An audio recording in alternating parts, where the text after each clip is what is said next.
നമസ്കാരം. നമ്മൾക്ക് ഈ 3 നക്ഷത്രഫലം എങ്ങനെയാണെന്ന് നോക്കാം. ചില നക്ഷത്രങ്ങൾ ജീവിതത്തിലെല്ലാം സഹിച്ച് നിശബ്ദമായി മുന്നോട്ടു പോകുന്നവയാണ്. ഇന്ന് ആ നക്ഷത്രങ്ങളാണ് കാലത്തിന്റെ ഏറ്റവും വലിയ സന്ദേശം ലഭിക്കുന്നത്. മകയിരം നക്ഷത്രം. ഇന്ന് നിങ്ങൾ മനസ്സിൽ ഒളിപ്പിച്ചിരിക്കുന്ന ആ ചിന്ത, അതൊരു സാധാരണ ആഗ്രഹമല്ല. ദീർഘകാലമായി വൈകിപ്പിച്ച ഒരു തീരുമാനം ഇന്നെടുത്തില്ലെങ്കിൽ അവസരം കൈവിട്ടുപോകും. ബന്ധങ്ങളിൽ അകലമനുഭവപ്പെടാം, എന്നാൽ അതിനു പിന്നിൽ ഒരു വലിയ സത്യം വെളിപ്പെടാനിരിക്കുന്നു.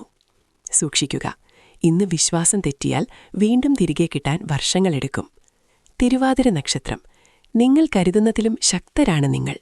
ഇന്ന് ജീവിതം നിങ്ങളെ ഒരു പരീക്ഷയ്ക്ക് മുന്നിൽ നിർത്തും. വേദനയിലൂടെ മാത്രമേ ഈ നക്ഷത്രക്കാർക്ക് ഉയർച്ച ലഭിക്കൂവെന്നത് നക്ഷത്രങ്ങളുടെ കടുത്ത നിയമമാണ്. ഒരു ബന്ധം അല്ലെങ്കിൽ ഒരു ജോലി ഇന്ന് അവസാനിക്കാം, പക്ഷേ അതാണ് പുതിയ ജീവിതത്തിന്റെ തുടക്കം. ശ്രദ്ധിക്കുക, ഇന്നെടുത്ത തീരുമാനം 2026 വരെ നിങ്ങളുടെ ഭാവി നിർണ്ണയിക്കും. മകയിരം നക്ഷത്രം പരിഹാരം. പ്രധാന പ്രശ്നങ്ങൾ: അവസരങ്ങൾ നഷ്ടപ്പെടുക, ബന്ധങ്ങളിൽ അകലം, അശാന്തി. പരിഹാരങ്ങൾ: ചൊവ്വാഴ്ച സുബ്രഹ്മണ്യസ്വാമിക്ക് നെയ്വിളക്ക്, ഓം സ്കന്ദായ നമഃ 108, ചുവപ്പ് പുഷ്പം അർപ്പിക്കുക, സഹോദരങ്ങൾക്ക് സഹായം ചെയ്യുക. ശ്രീ പുനർതം നക്ഷത്രം പരിഹാരം. പ്രധാന പ്രശ്നങ്ങൾ: ജീവിതത്തിൽ ഒരേ കാര്യം വീണ്ടും വീണ്ടും ആവർത്തിക്കുക, തീരുമാനമെടുക്കാൻ വൈകുക. പരിഹാരങ്ങൾ: വ്യാഴാഴ്ച ഗുരുവായൂർ ദക്ഷിണാമൂർത്തി പ്രാർത്ഥന, ഓം ഗുരവേ നമഃ 108, മഞ്ഞ വസ്ത്രം ധരിച്ച് ദാനം. പഠനം, അറിവ് പങ്കുവയ്ക്കുക. ശ്രീ തിരുവാതിര നക്ഷത്രം പരിഹാരം. പ്രധാന പ്രശ്നങ്ങൾ: മനസ്സിലെ സംഘർഷം, ബന്ധങ്ങളിൽ കടുപ്പം, ഒറ്റപ്പെടൽ.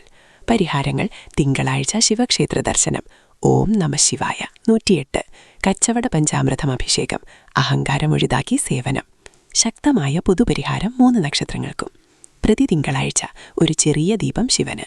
രാവിലെ കുളിക്കുശേഷം 1 മിനിറ്റ് മൗനം. പാവങ്ങൾക്ക് ഭക്ഷണം, വെള്ളം നൽകുക. സത്യം പാലിക്കുക, അതാണ് ഏറ്റവും വലിയ പരിഹാരം.